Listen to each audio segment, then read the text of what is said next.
Well, welcome to you all. Welcome to Palestine Deep Dive. This is actually our 79th edition of the show, and the last one before we take a brief summer break. Today, we are in collaboration with We Are Not Numbers, which is a youth-led Palestinian non-profit project in the Gaza Strip, and it tells the stories. They tell the stories behind the numbers of Palestinians in the news, and they advocate for human rights. And I'm joined by Roaa, by Hamza, and by Fatima. We'll be coming to them shortly, but we also want to hear from you. I can see we're already having people getting in touch from around the place, letting us know who they are, what their questions are. Please do get in touch. We'd like to hear from you. Let us know where you are calling from. My name's Mark Seddon. I used to be a correspondent for Al Jazeera television, and then I worked for the United Nations. I worked for the former Secretary General Ban Ki-moon and former President of the General Assembly, Maria Fernanda Espinosa. And here at Palestine Deep Dive, as you know, many of you who follow us and get our daily newsletter and see all of the interviews that we do, we keep on top of what's really happening, and we try and tell the stories and open up opportunities for people who are not who often are ignored by mainstream media. Now, I don't think for a moment Roaa, Hamza and Fatima should be ignored, and they won't be. And we're going to be hearing from them because this summer marks 17 years of Israel's siege and blockade of Gaza. It's the longest siege of the 21st century. There's been an awful lot of comment in the British media and the Western media, American media, about the current protests in Israel and how difficult things are for some Israelis. Well, they might be difficult for some Israelis, but as we keep on saying here at Palestine Deep Dive, they're a whole lot more difficult for people in the occupied Palestinian territories, Palestinians who have been under occupation and, of course, under siege, as they are in Gaza. 2.2 million Palestinians living in Gaza today. They've endured rounds of Israel's lethal aerial assaults, delivered with world-leading industrialized military technology, on a population that is effectively living in an open prison. Hamas, who won the last election to take place in 2006, have also been criticized for firing rockets, often indiscriminately, into Israel. But there is no doubt that where most of the military attacks are coming from, and frankly, they've been coming from Israel. And in 2012, and Israel, of course, is a member state of the United Nations and should be upholding international law. In 2012, the United Nations projected that Gaza would be unlivable by 2020. And today, in 2023, Palestinians are continuing to endure this economic crisis, which is manufactured by the sanctions. Huge unemployment, 98% of water is undrinkable, electricity blackouts continue daily. And by any rational judgment, Gaza today is probably pretty unlivable. And, we're so delighted to be joined by our guest today. And I have to say that, we may have some problems because their connectivity may be a little difficult. Broadband doesn't work particularly well in a place that is under siege. Thank you all three for joining us today. I'm just going to begin by coming to each of you. If you could just let us know something about yourselves. Let us know something about We're Not Numbers, also what you've been doing. I mean, Hamza, I'll come to you in a minute, but I know you've been writing for us and we're very grateful. But Roaa, starting with you, tell us something about yourself and tell us something about daily life in Gaza. Okay, first of all, I just want to say thank you for this great opportunity to talk. My name is Roaa Mismeh. I'm a 19-year-old English-French student, and I'm currently a junior student. I'm also a writer at We Are Not Numbers.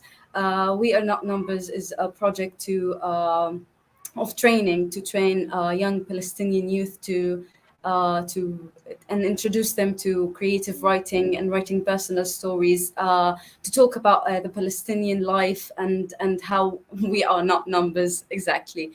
Daily life here in Gaza, as most Gazans will say, it's okay, it's normal. but it's kind of not that easy for us, as we've been under siege for 17 years. You can realize how hard it is for to get even the essentials of life, the water, the electricity, and even my internet connection actually is really bad, because it's really bad. And it's but we Palestinian always have this way to be creative and live the life, even despite the difficulties and the suffer we encounter in our life. So I would say it's we can handle it.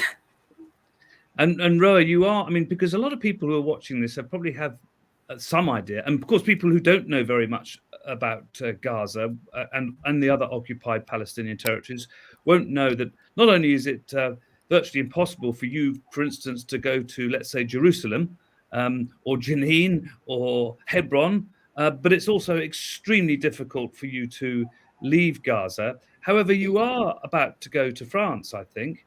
You were telling me just before we began. Yes. How what did you have to do? Because you're going to go, you've got a scholarship in France, and congratulations for that. But what did you have to do to get to actually be able to get permission to leave Gaza to go to France? Well, first of all, I'd like to say that it's really sad that I am going to go to France in Europe, and I didn't even visit my neighbors in Hebron or in Jerusalem, who are just half an hour away from me, which is kind of sad.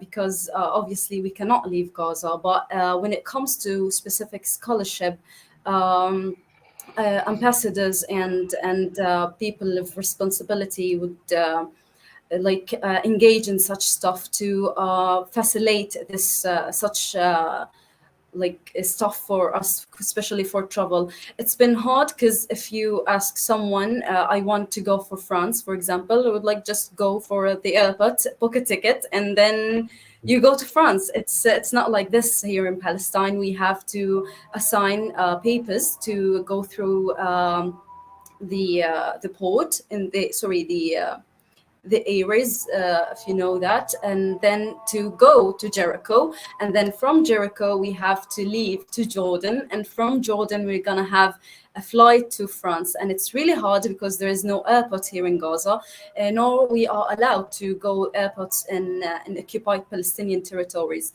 So it took us like more than a month to prepare the papers, all the stuff, just to take the checkpoint or the acceptance from the Israeli side to actually leave Gaza.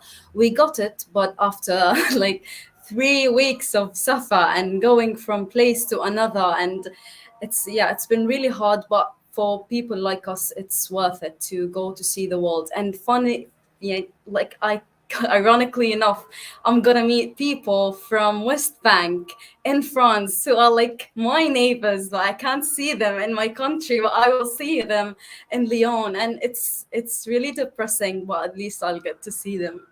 That is just extraordinary, isn't it? So it's eye-opening for a lot of people, I think. Now, Hamza, thank you for joining us. And you've written for Palestine Deep Dive in the past. You're a writer with We're Not Numbers. Tell us something about yourself. You're also in Gaza. All three of you, of course, are talking to us from Gaza, and the connection can be a bit unstable, as we know, and as Roa was just mentioning. But tell us something about yourself. You need to unmute yourself, Hamza. Oh, sorry. Thank you for hosting us today for this meeting. Well, I'm Hamza Salha from Gaza. I'm a junior student at Al-Aqsa University. I study English education.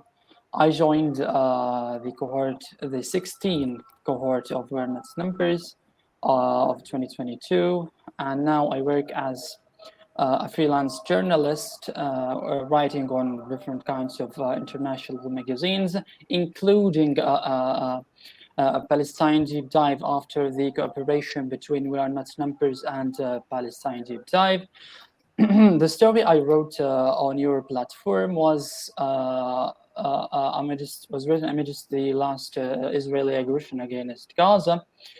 I wrote, I shed the light on the children and this kind of stuff, and how the children are living in this harsh situation, and how they are witnessing these wars against them. And by the end of the story, also, I expressed my fear for my 6 months old Rahaf, and how I felt that feeling of protectiveness towards her, how she reacted to the every nerve bumping of the Israeli occupation.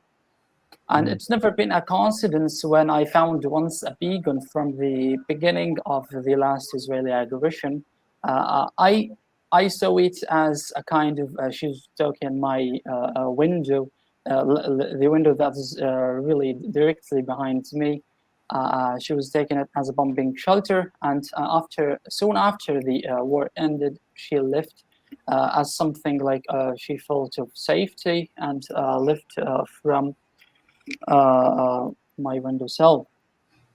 Expressing about your nuts numbers, if you're interested in that, I would say it's that I would have never been the person who I am without We Are Nuts numbers.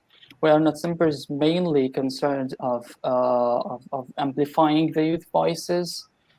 Basically, We Are Nuts numbers, I was objected to 6 months of training. The first 3 months was included different kinds of sessions in the international law, sessions in the creative writing, sessions on the human rights, and in the last 3 months we had the opportunity to write our own stories and apply what we have been learning throughout all of these 3 previous months.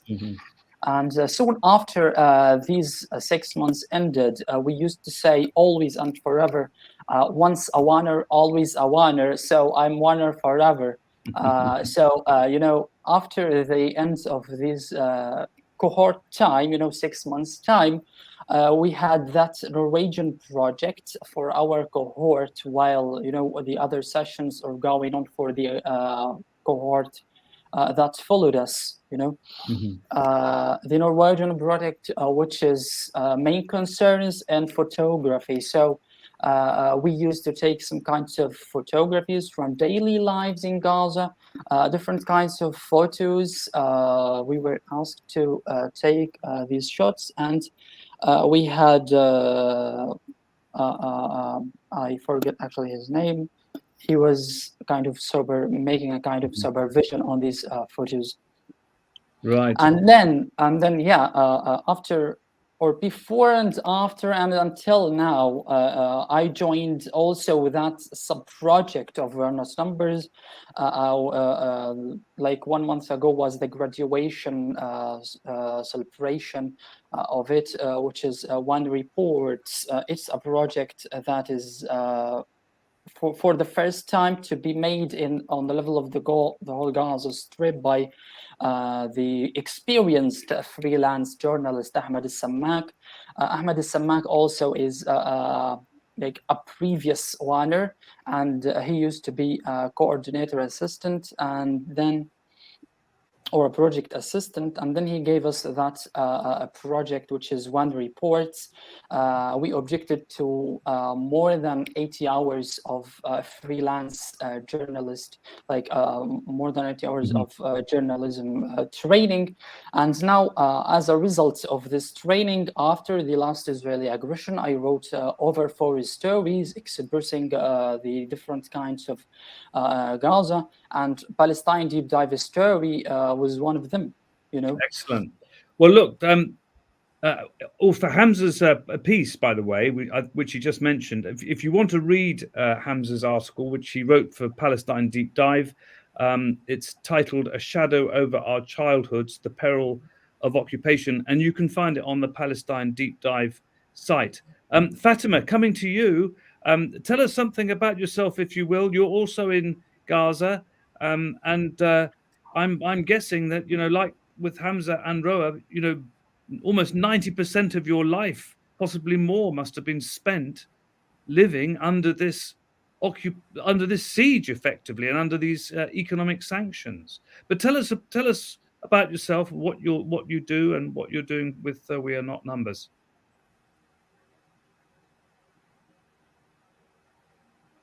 Can you hear me, Fatima? Can you hear me, Fatima? I think we may have got. I think, as we mentioned at the start of the show, there are real problems sometimes with broadband coming out of Gaza. This is just another effect of this regime that people are forced to live under. Fatima, can you hear me? No. Well, look, we'll come back to Fatima. Hopefully, as soon as you can hear us, Fatima, send me a signal and we'll come to you. I mean, of course, here in Britain, where we've been living with rain and cool weather for the past week, we're looking at the situation right across Europe and seeing how incredibly hot it is at the moment. But of course, what we're not hearing about is how life is like for all of you in Gaza, because I'm guessing that you still got electricity blackouts. So, I mean, tell me, Roaa, have you right now? I mean, have you got the electricity on? You've got light, we've got broadband and what have you. But what is the situation when the temperatures are so extreme as they are now, and with air conditioning and all the rest of it? These basic things. Well, basically, electricity here is not the bestest, obviously. It's really bad. It sucks because we can't get actually enough electricity from the Israeli side in order to run our stuff, especially that in the captive market, we cannot actually, we totally depend on the Israeli side, sadly. Actually, the electricity is currently off. We don't have electricity, but lucky us, or lucky my family, I guess, we have these solar panels. I'm using, actually, I don't know if I can show that, like a desk lamp, in order to adjust the lighting, because it's nighttime and the solar panels are not at the peak. So yeah, it's pretty hard, and especially in these high temperature, because we are like away from Eid al-Adha and the meat and the refrigerators, and it's really bad for such temperatures. We do need electricity, obviously, but it's and well, of course, because Roaa, I mean, for the most basic things, for a fridge, for oven, for air conditioning, it's unimaginable for many people elsewhere to think that, for great parts of the day you simply have nothing. And what happens with a freezer that gets switched off with food in it? I mean, what other than a rotten meat in a rotten tomato? That's all we got at the end of the day, and really, really a lot of amount of sweat because we are not able to run fans or air conditioners. So it's pretty hard. People, these are essentials, as you have said, and these essentials are not like provided. So yes, Fatima, can you hear me, Fatima? I think Fatima's having some problem. Fatima, can you hear me? I think you're still on. Are you on mute? Because we can't hear you. Well, look, whilst Fatima's trying to connect there, we're getting some messages in from people, and hopefully some questions too. Do send your questions in from wherever you are. Our three guests would love to hear from you. Good evening, Palestinian comrades, says Katie Marshall. First time here, and Navara Live mentioned you, and I want to expand my knowledge of your struggle. Stephen Calder says, me too. Thanks for the shout out for this channel. Best wishes, guys, says Mohammed Zaha. Katie Marshall in Glasgow in Scotland says, I have a question. What can I do here in Glasgow to help out? Well, that's a question for you, Hamza. Here we have Katie in Glasgow. How can she help? Is there Well, anything that people like her can do? well, actually, it's hard for them to help us directly or in any other way than supporting us. We really appreciate every kind of supportive words from the outside. You never imagine how much it means for us as Palestinians when someone outside Gaza, living his own life and his own entertaining and feeling of us. Feeling of our suffering. So basically, we are so thankful for her for her intention of supporting us. This is something supportive in itself. So I don't know what kind of support she is gonna she intends to support us, but at all we really appreciate this kind of supportive words. Now, when Nuts Numbers is opening the fundraising, she might can support Where Nuts Numbers, and in this way she is supporting us. She is helping us amplifying our voices. This might be a way of supporting us and supporting the Palestinian youth voices. Yes, thank you, Hamza. I mean, Roa, this is, I mean, Katie's question. I mean, she says here, I feel guilty. I have electricity pretty much 24/7. I need it to keep myself fed and keep my basic hygiene. I feel for you all not having the basics I take for granted. We do hear a lot from people who, I mean, who are very supportive of the Palestinian cause, and yet when they come on a show like this, they're sometimes shocked even beyond their original shock and surprise at the way in which you have been forced to live, and people really do want to help. So, Roa, is there what can people like Katie be doing to help?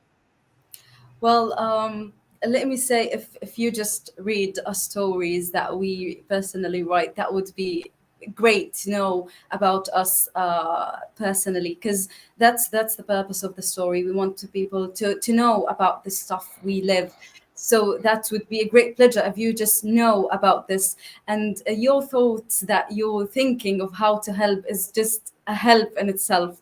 Uh, I really like the idea of networking. Whenever something happens, I go to my friends and spread that. So maybe you can talk with your friends about it, spread the awareness of how Gazans are living, and actually to read the stories, to watch the videos, and also, as Hamza said, the fundraising thing that one is currently conducting. So, but basically, just supporting us and supporting our stories will be more than enough, and we will be so thankful. Thank you, Roa. Fatima, I'm going to come to you. You've been valiantly, trying to get back on. I know you're having problems with the technology there. Fatima, can you hear us? We still can't hear you. Hear me now? Yes, we can hear you. Fantastic. Okay. Well, thank you for persisting. Are you switched off? On again? Fatima, keep switched on and tell us something about yourself. I think now all fine. All is fine. Excellent. Tell us something about yourself. Okay. Sorry for the bad internet connection. You know, Gaza, electricity, and all of these problems that happen here. It's Fatima Zahra. I am an English law student studying at Al Azhar University. I am about to be at my third year. I am a writer at WAN, and also I volunteer at human rights organizations here in Gaza, such as Al Mizan, Al Damir, and so on. I love the idea of being able to spread the culture of human rights and to help the people to claim their rights and to know the mechanism how they can claim and know about their rights. And now when I'm talking about the blockade about Gaza and things that hit me differently and hit me especially because I am living under this blockade, it's really hard, and it's really means to me to be able to speak to this. And this is the benefit of We Are Not Numbers, and this is what We Are Not Number is trying to give us. It's trying to give us the opportunity to convey the culture of us as Palestinian. So that's why We Are Not Number is such an important program here in Gaza. And I love being a winner, and I love the idea of being once a winner, always a winner. Yes, and when I'm talking about as you ask about we are not numbers, the program, we are talking about a program that's helping us as youth people to speak up for their cause, to speak more about Palestinian narrative. And you know the idea that always we as Palestinian are just victims, and we always as Palestinian it's just politics. And when we come to We Are Not Numbers, and the readers for Are Not Numbers see the personal side of Palestinian people, see the idea of how they can be human, how they can live, that we are normal people who long to live, to love, to sing, and to have the normal life. And for the question that she was asking, how she can help us, she can help us by donating for our program as One Are Not Number. Right now, we are having our website to donate for us to have more generations of writers who can speak for a Palestinian cause, who can let the world know more about Palestine. And also she can help us by letting the world know about the Palestinian narrative, sharing our stories, reading our narrative, and let the world know that we are humans and we cannot normalize war. We cannot normalize the idea of being just victims. And this is that the all world can help us by doing this. Yes. Yes, absolutely. Well, very sound advice, Fatima, and some really useful things for people to go and do. I'm just thinking. I mean, we were just talking about the realities of your life as Palestinians in Gaza, finding it very difficult to leave, finding it virtually impossible to go and visit friends, family, other countrymen and countrywomen in the West Bank and Palestine. You can't do that.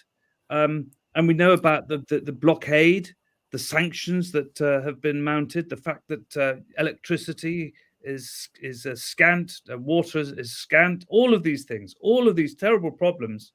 And to compound it all, as you know, the United Nations Relief and Works Agency is a vital part of keeping life running and together in the occupied Palestinian territories, and yet may well in September run out of money. So there is a renewed urgency, don't you think, Fatima, for the global community to wake up, to listen, and to put pressure on their governments? I mean, what needs to really happen to make people sit up, take notice, and be aware of what's happening to you as young people who have spent all of your lives living under siege? Yes, okay. First of all, whenever we talk about a blockade and Gaza, we talk about how this blockade not only people but also goods, and making it challenging for essential needs and supplies to get here in Gaza. It is not just only about we as people are not able to go outside to see our families outside Gaza. It's about that all our aspects of life is affected by this blockade. It is not just about us are not able to go outside. It's about that we are not able sometimes to have food, to have medicine, to have fuel, to reach those who are in need. So here is the idea of, imagine, like I'm studying law, and whenever I'm studying international law, and whenever I'm studying international humanitarian law, I have the idea of that civilians must be protected, civilian must not have been attacked, and civilians, and we have a lot of treaties, covenants, declarations talking about human rights, talking about women, talking about children. But whenever it comes to Gaza, international community stop talking about this, and they say us as just Palestinian. They do not see they didn't see us as a human. It's hard. Imagine the Declaration of Human Rights. Whenever you are talking about human rights, you are talking about that they are fundamental rights for every and each person, irrespective to their nationality, irrespective to their color, irrespective to their nation, irrespective to their race. But when it comes to Palestine, international community is stop talking about this. I know that a lot of people are supporting us and speaking for us, but the thing that we need to put pressure for their governments in order to stop giving the support for Israeli occupation. And this is the idea of us. We are here as youth, and this is what we are trying to do. When we are writing, we are writing to let the world stand with us by knowing the reality of us as Palestinian, by knowing that we don't have the aspects of life when we are talking about education, when we are talking about economy, when we are talking about health, and when we are talking about movement. Imagine that you are not able to go out to go to visit Jerusalem. Well, Jerusalem is very close for us for Gaza. And It's imagine how hard it is. extraordinary. You can't see your people outside Yeah. because of this blockade, because of political matters. It's Yes. hard. So that's why we are trying to speak up, so the people of each and every country have to put their governments under pressure by speaking up for Palestinian, by speaking up for the truth, by speaking up for our right of self-determination. This is the idea what I'm thinking about, because we are on a cycle of violence. We are in a cycle of losing our lives. And imagine maybe I am the one who is going to be the next time killed and attacked. So that's hard. And this is something which is make us and put us as Palestinian in pain. We cannot every time survive. And we didn't survive. Imagine in each and every war, how much we lose people, how many people are killed and wounded, children, women, leaving their dreams, leaving their homes behind them. And imagine when we have to leave our home in front of our eyes to be attacked. So all of these things that must put the international community under accountability, and to put them under pressure to speak up for Palestinian, to stop these massacres, to stop the wars, to stop the attacks. It's hard. Thank So you. that's the things that we are talking about, because every single international humanitarian law, it talks about civilians must not be attacked. Human rights is a fundamental rights. But we go back to Palestine and say no international humanitarian law, no international law even is applied. So we have to hold accountability, and this is what we are trying, as I'm telling to do. Thank you very much, Fatima. I mean, for people sitting here, it's almost as though, let's say we were in Bristol and we have never been able to go to London because we have to ask a foreign power if we may do so. Look, we're getting lots of questions and lots of people sending in their points of view and their support. Rafiq McNamara. Rafiq says, Gaza is the heart of humanity and the youth are our hope for humanity. We love you and your voice is more important than any politician or diplomat. So there you go. That's all for you three there. Operata says, my first time here too. Also heard about this channel from Navarra tonight. I visited Palestine last year, the West Bank. How hard is it for people from the UK to visit Gaza? Well, there's a question. Also, this is from Stephen Watters. Stephen says, was your choice to study law driven by the injustice the residents of Gaza have endured? We'll take 2 or 3 questions, if that's all right. And we'll come to you first, Roa. Shahad Al-Nami, I'm a Palestinian Gazan girl, very happy that the whole world started to know more about Palestine and Gaza. We are normal people and it's our right to live peacefully. So there are a bunch of questions there. Roa, come to you if that's okay. So yes, the first one, is it easy for people, or is it possible for people from the UK to visit Gaza?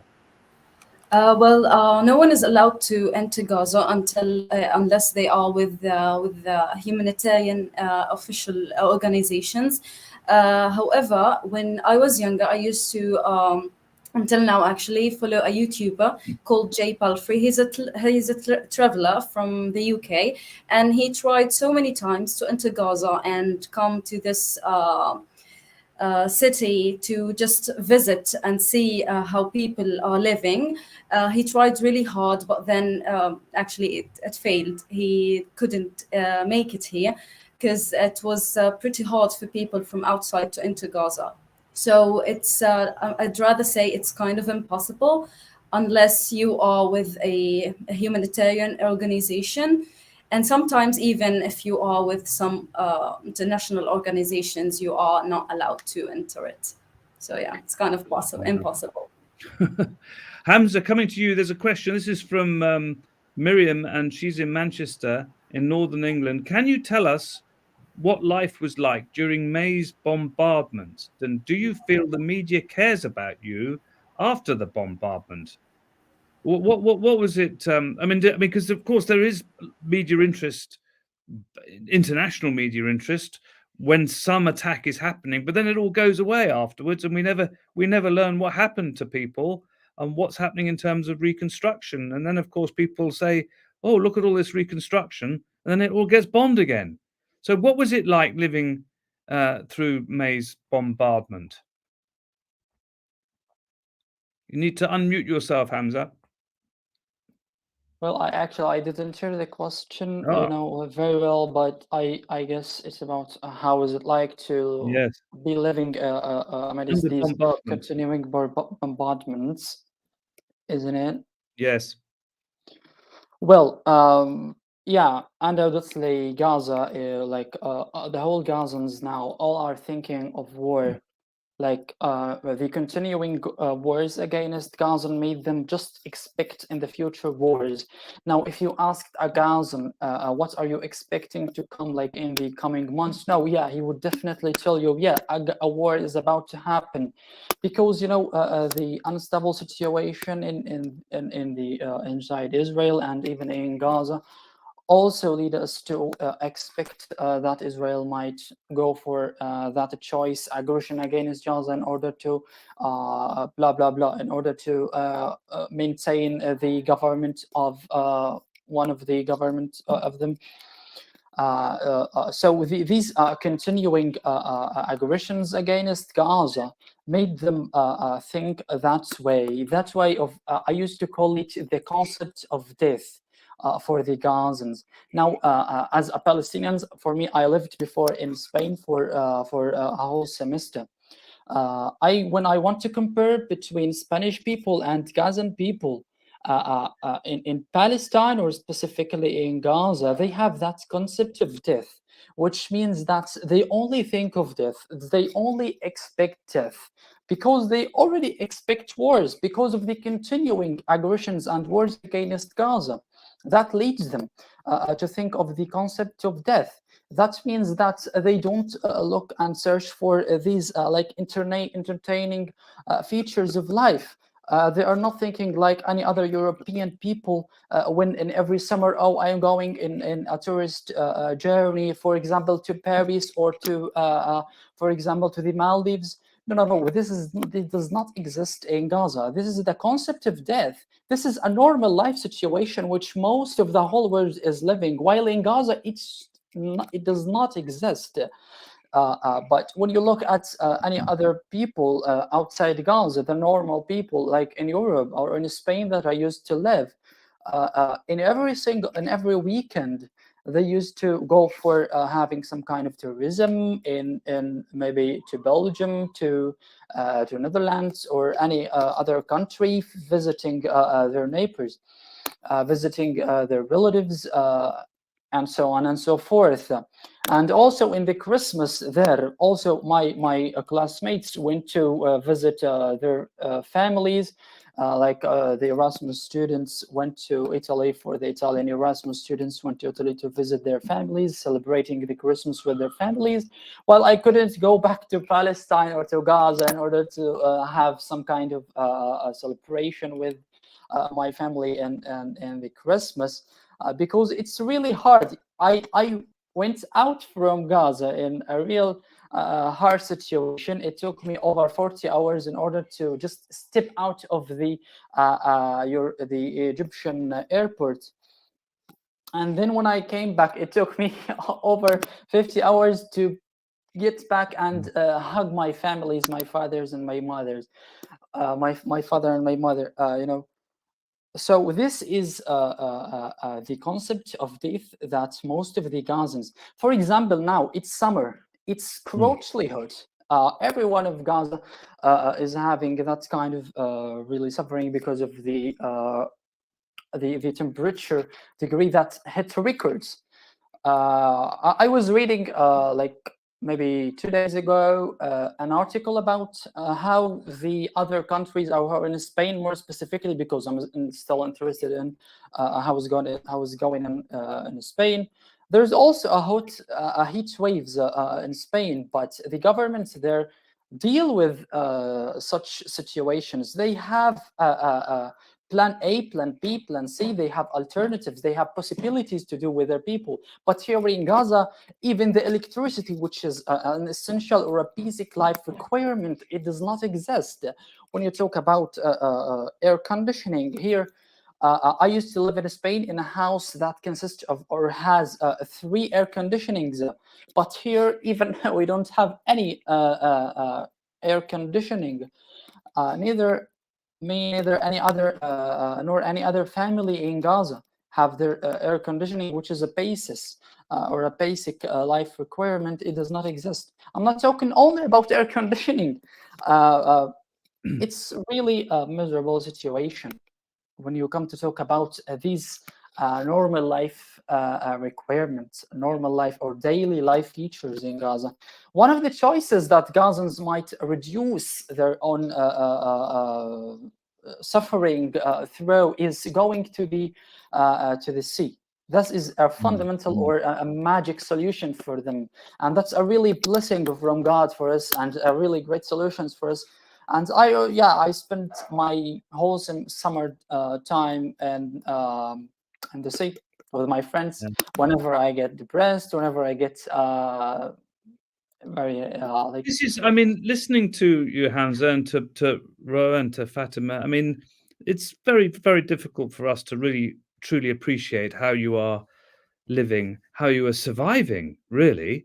And yet, you know, how that you're able to present yourselves in such a positive way, because I think a lot of other people would find it very, very difficult. And I mean, when you just mentioned the sea there, I was suddenly, the first thought that occurred to me was, yes, even the fishermen are prevented by the Israeli economic tightrope around Gaza from going to fish beyond a certain limit. There, wherever you are, I mean, when the United Nations, other organizations, and people talk about Gaza as being effectively one of the world's largest open air prisons, that is a reality. So I suppose, you know, but trying to be optimistic and looking forward. If I come to you, Fatima, I mean, you know, in 10 years' time, let's say, do you think the situation in Gaza could be improved or will have improved? And how would you like to? How do you think that can actually happen? Yes. If we stay at this condition in same circumstances and with the same silence from the international community, from the people, and if the international community will not be held accountable for the people who still silent for our suffering, I don't think we will get improved. I don't think the condition of Palestine even will be improved, because when we look to the past, when we look for right now, we just see the idea of how it just like we just suffer and suffer and suffer. We just struggle and struggle and the struggle, and now we are having extreme struggle. So it's according to the situation, and if the international community is still ignoring and will ignore our suffering, I think that nothing will happen for Palestine, and more coming war will be happen, and a lot of people will be killed, and a lot of houses will be destroyed, and a lot of dreams will be lost. So the idea here is that the international community must speak up, must stop being silent for us. And this is the idea, because when the international community held the people accountability for their actions, things will of course change for us, and everything will be in our side. With the side of people of Palestinian have the right of self-determination, have the right of freedom, have the right to go out and come inside Gaza whenever they want. What I'm thinking is the situation in the coming year will not change. We will be going for more and more hard situation as we here trying to stop these things. And just in a minute, our life can be like finished and cancelled and postponed. So the idea here, the international community, the people who have let me say possibilities, if they speak up for us, and if they really see the reality, everything will change. But if we will stay for this situation, like let me say we are having wars and attacks in Gaza, and then someone come and say let's stop the war, and they stop the war, then what will happen then? Nothing. Another war will be held. Like imagine 2008, 2009. Then we have 2012, 2014, 2019. Then we have 2021. Then we have 2022. Then 2023, the last war, and a lot of escalations and a lot of blockade. So how things will change in a few years while we are having every and each year an escalation, and we can see the silence of international community for our suffering. How the change will come? I think how the change will come by us, the Palestinian young writers who are trying to speak for Palestine, and every single youth here in Palestine trying and struggling to survive, to speak up for his or her right. Here comes the change. Even if we know that it is in vain sometimes. I'm studying English law, I'm studying international law, international humanitarian law, and in every war, people around me are telling me and asking me, why you are studying such specialization? Why you are in such major? In vain. There is no international humanitarian law is applied here. There is no international law is applied in the region. There is no international humanitarian law is applied in Gaza. So here is the idea: when the international humanitarian law will be applied in Gaza, will come into force in Gaza, of course situations will change. So all I can say, and all the things that I have in my mind as youth writer here in Gaza, we have to speak up more for Palestine. International community must speak up more for us. It is not just about like to go outside in the streets and speak and shout for Palestine and free Palestine, and then to go back home and sit and we being shooted and killed here in Gaza. It is not the story. You have to speak for us every and single minute, to put pressure under the international community, to put pressure in your organizations and your governments. So here the idea: we don't have to, people have not stopped talking about Palestine until the international humanitarian law will be applied in Palestine, until our civilians, our women, our children will not be killed in Palestine in their homes, until our life I'm will wondering, go Fatima, the international law could best be applied through an international protection force. Now, I imagine this is going to be very difficult because of the use of the veto, but as the situation continues to deteriorate with this occupation, which is becoming, by all accounts, you know, you're there, you're surrounded in Gaza, but on the West Bank and Jerusalem, the occupation is intensifying, the settlement is intensifying, the attacks and the violence is too, and now we see amongst the Israelis a great division as well. You do really get the impression that the situation is coming to something of a head. And I know people say, oh, yeah, we've been here before, but there is a real sense that this tension is building to such a degree, Roaa, that perhaps, you know, this push for international protection, because if, for instance, it would be possible to have a UN protection force patrolling the borders of Gaza, I know the aim and the strong desire is for a Palestinian, a democratic, secular Palestine, hopefully with equal rights for all. But if there was, at least to begin with, international protection, could that help? Could that stop some of the attacks that have been going on and end this cycle of war? What do you think, Roaa? Well, I think if people from the UN, as you said, if they are humanitarian, everything would be cool. It's not about protection. It's not about needing a force to protect us. It's just about not being double standard, because this is the main idea. They do have protection for several nations, but when it comes to Palestine, it's just a different story. And I don't want to go into politics a lot, but it's obvious, but they do not talk about it.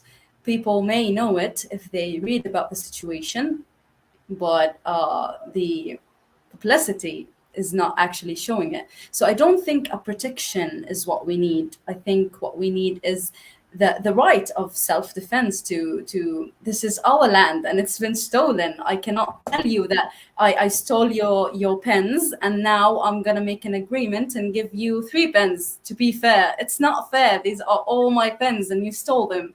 It's my right to return, to take them all. That's what we are looking for. Protection, it's my personal opinion, but yeah, a protection is not what we need. What we need is for Palestine to be free, for my country to visit the lands that my parents, my grandparents have grown up in. And yeah. Thank you, Roaa. Look, we'll go to some more comments and 1 or 2 more questions. We've got about 10 minutes left. Mohammed Zahar says, hi, this is Mohammed Zahar. I'm a writer with We Are Not Numbers. I've published my last piece with you entitled Not a Dress Rehearsal, When Drama Becomes a Fight for Survival. In my story, I want to highlight the devastating impact of the Israeli occupation on our lives. The story also revolves around how war can abruptly disrupt and change lives in the blink of an eye. Rafiq McNamara says, Alhamdulillah, I have been able to travel through Egypt to get to Gaza twice over the past few months. It is possible to visit Gaza. It's a rough journey, but it's possible. I didn't use any NGO. And going further down, yes, please don't forget to give this show a thumbs up. Don't forget to subscribe, please, to Palestine Deep Dive. And we go down. Huda Skaik says, and I hope I've got the pronunciation of your name right, Huda Skaik.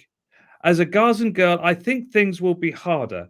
We have many memories from wars that are so horrible, but we will not stop loving and living. We as young students will send our voices by writing. William in London asks, can Roaa explain what life is like on the ground day to day? Is it true drones are constantly in the skies buzzing? What does it feel like? In fact, I'll ask you, Roaa, and then I'll come to you, Hamza, and to Fatima to answer the same question. What's it like? Is it true drones are buzzing around the place? Yes, it is true. Every period of the day, we hear these buzzing sounds from the drones. The mainly drones above us to, I don't know, maybe spying. But yeah, they feel like when you are sleeping and it's a really good sleep, and then there is this mosquito that tries to just make you feel the most uncomfortable person on the world and just goes buzzing around your ears. This is how it feels like, especially when you are on work, on a Zoom meeting. I remember I once was in a Zoom meeting outside in a cafe, and this drone just decided to revolve above me, and they were like, Roa, could you please talk when these buzzing sounds are not around? Are you in a bee farm or something? And I was like, well, sadly, this is how it sounds. You are bothered by the sound when you are not even here, so how about people here? And yeah, it's really annoying.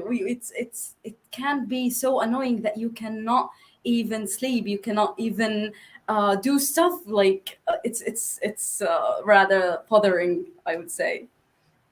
Hamza, what's it like for you? Yeah, definitely that sound of buzzing and the Israeli drones and what we used to call, or we still call as Zannana, it is called, definitely it's around your voice. You hear it every time of the day, not only in a specific period of the day, especially after the aggressions. It also keeps flying above our heads. But let me say, it's not that big problem anymore because we are used to that. There are much more complicated stuff that we are going through. Now we are used to that. It's been doing so since the blockade against Gaza, or since the day I was born. So it's not that problem anymore for me. So we are used to that, and yeah, it's become as a part of our daily life. It's like our daily music. We can't live without it. Yeah, we used to that. So it's no more disturbing. So we used to it. Fatima, finally coming to you. Tell us what life is like for you on a daily basis, and tell us about the drones and the spying. And also, one final question I'll come to you on as well, because we've been talking throughout this show about people understanding, learning more in order to be able to do more. But as we know, because we've seen it ourselves, journalists have been attacked by the Israeli military in the past. So it's very difficult to tell the story too, isn't it?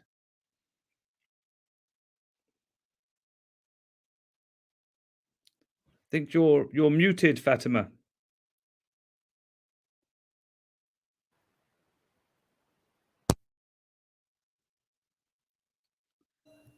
I didn't hear the second part of the question. Yeah, So the can first you part, repeat it, please? yeah, of course, Fatima. So essentially, I mean, if you could let us know something about daily life for you, but also to address the really big question is how we're hearing from you, but very often it's difficult for journalists to report from Gaza, either because they can't get in or because they've been targeted by the Israeli military. So, it is very difficult, isn't it, for you to be able to tell your stories. But tell us something about your daily life and some of the privations you're forced to live under.